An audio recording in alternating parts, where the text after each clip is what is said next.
You may not recognize many of the companies that use the network marketing model for 100% of their distribution, and there's a good reason for this.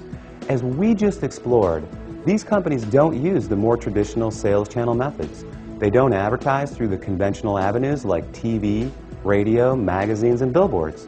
So many of them are not as recognizable to the average person. They rely on word of mouth for their advertising. In other words, unless you've been told about them, you may not recognize them. But even with that said, let me ask you this. Do you recognize these companies? IBM, Gillette, Colgate-Palmolive, AT&T, Avon, or Tupperware?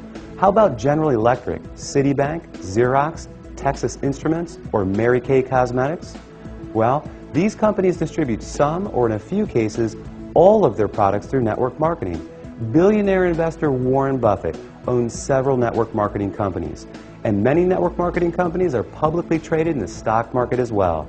The fact is, network marketing is 100% legal, legitimate, and a respected business model.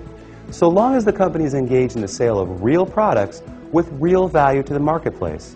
In other words, there has to be real demand and real value beyond just the opportunity to make money. The confusion often comes from what people know as a pyramid scheme, a completely illegal situation in which new people are recruited to pay the people above them, with no real value trading hands.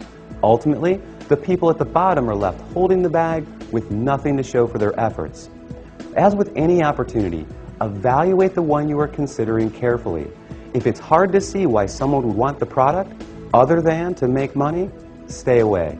Otherwise, you can rest easy knowing that network marketing is an honest, legal, and opportunity-rich business model that attracts more and more people every year.